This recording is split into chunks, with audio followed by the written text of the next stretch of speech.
Hey guys, we are on our way right now to a tribute screening at the Alamo Drafthouse Lakeline here in North Austin. It's a tribute to the late George A. Romero, who created Night of the Living Dead and the whole like modern zombie genre.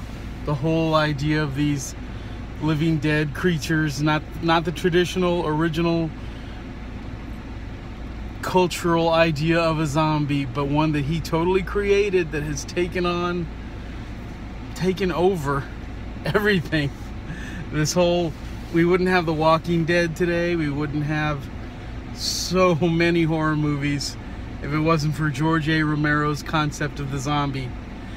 My favorite of his films, Dawn of the Dead, the sequel to Night of the Living Dead. We're going to see Night of the Living Dead tonight. I say we, it's just me, sadly. This is one of the first movies to really creep me out.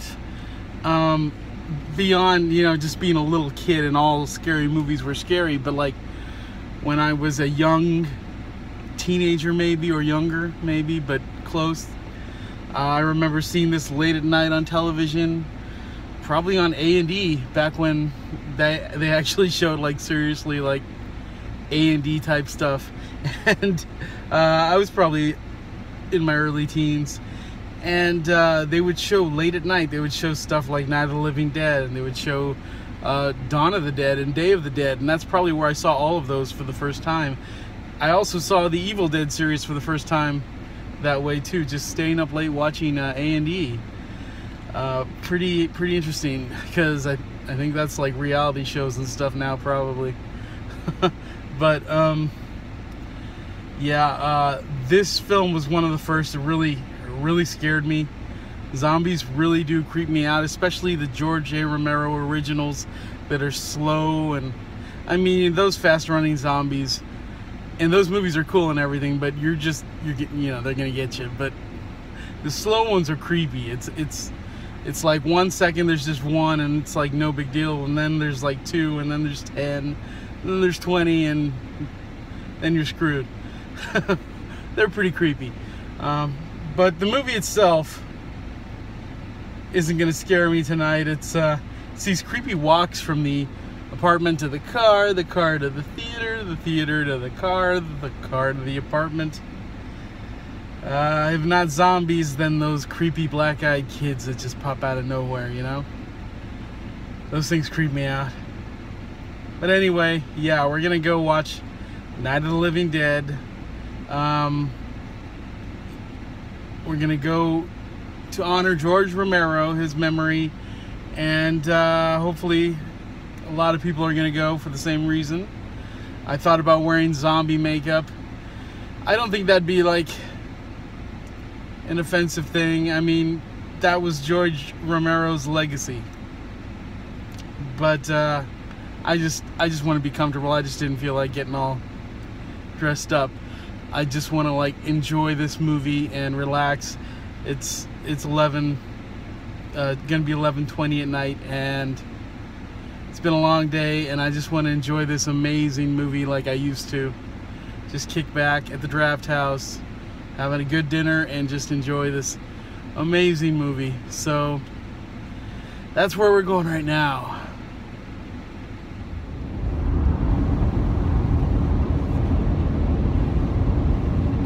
So my sister's a big George Romero fan also, but she's out of town right now, so it's just me.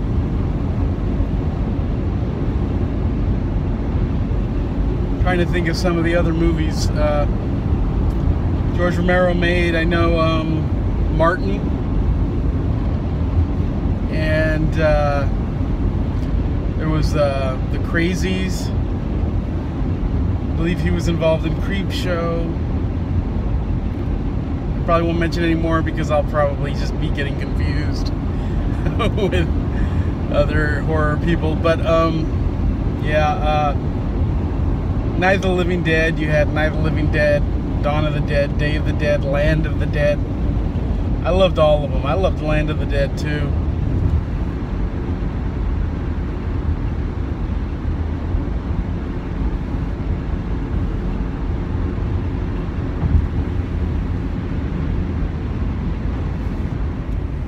course, there was also Diary of the Dead, which isn't all that popular. Not an official part of the original saga.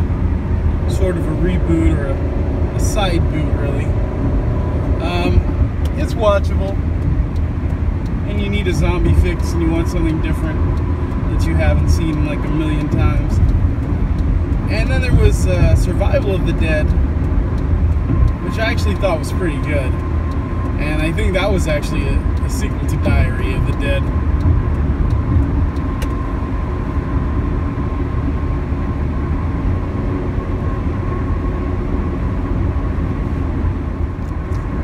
So we've arrived. I'm about to go in. I wonder if my favorite server is working here tonight. She's really cute. Let's go see what the situation is in here.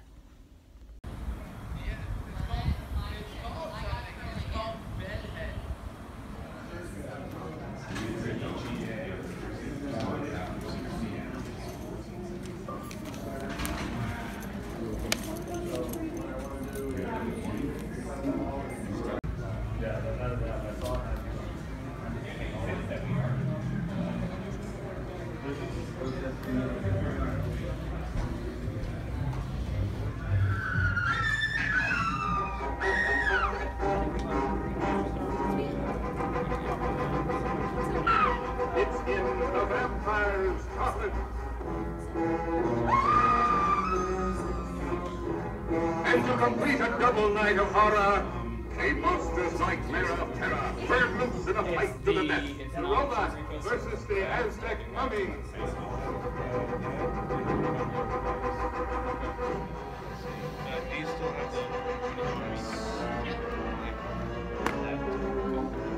Actually, dared to play God. So fantastic, words can't begin to describe it. We're gonna do a glass of water and a side. You must see it with your own eyes to believe it.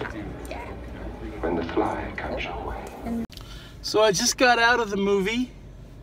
It was as amazing as ever. Totally incredible.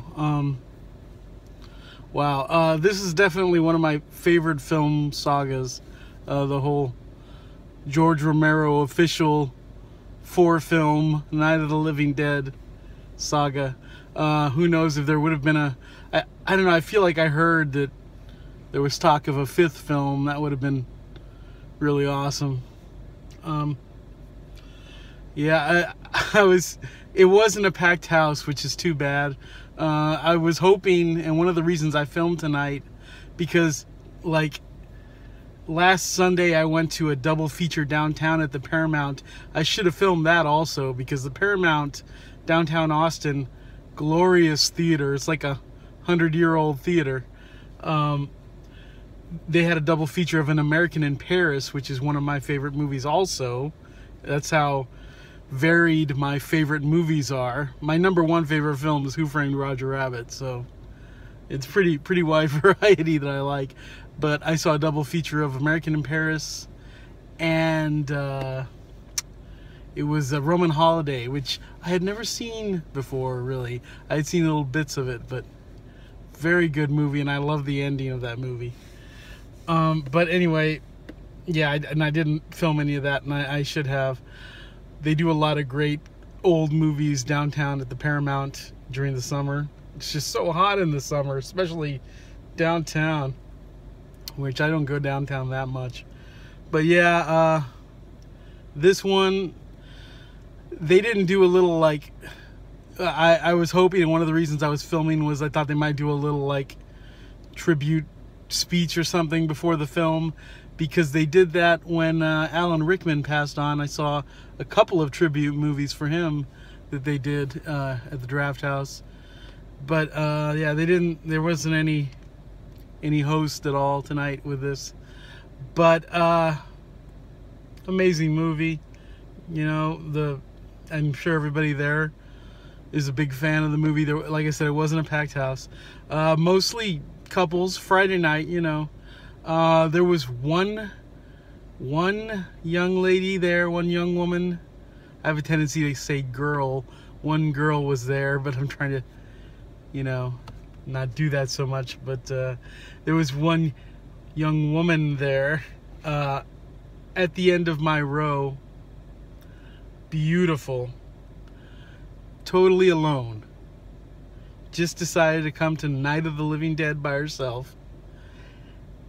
I mean, and I've never seen a beautiful woman anywhere by herself. And she was gorgeous. And we were probably the only two people there that didn't have dates. If I weren't traumatized from decades of rejection, I don't know. I have no idea what to say to people. I've talked about this before. But I'm also very wary. Usually people do not want me to approach them, so I just don't anymore. But wow, she was incredible. That was, I mean, you know, she's totally awesome. She's going to see Night of the Living Dead by herself.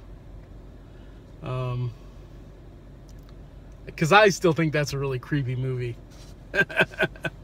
And I mean, it's like, yeah, I mean, I gotta go home now by myself and go into my apartment in the dark by myself.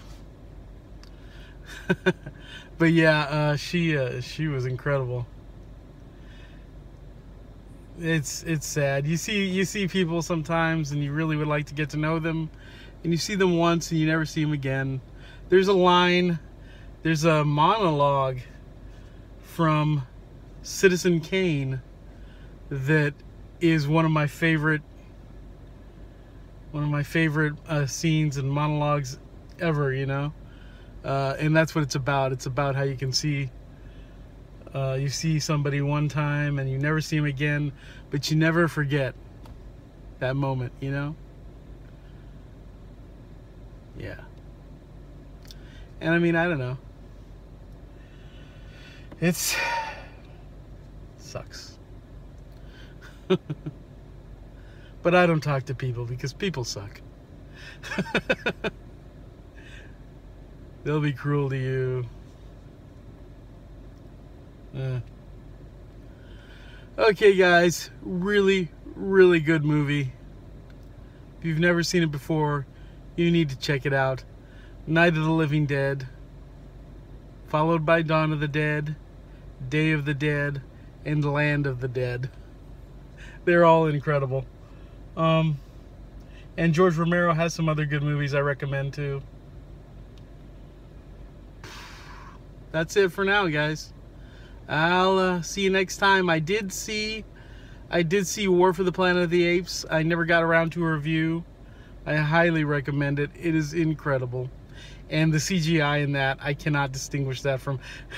I've never said this before, including in the previous 2 ape films, but I've never seen CGI so perfect that it looks 100% real. I was thinking about seeing that, it's that new sci-fi movie.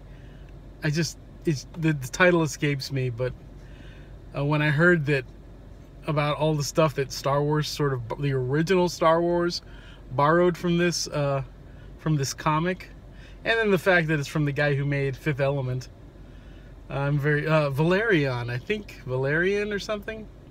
I'm kind of curious to see it, but I don't know. I'm kind of tapped out this weekend. And then there was did I see anything else? I guess that's it. Yeah, I mentioned American in Paris and Roman Holiday. I'm gonna go home and sleep if I can after this. Dreams of the girl at the end of the row, 5th row, Lakeline Drafthouse. If you're out there, they all want really, really, really skinny guys, though. Okay, the diet continues. Later, guys.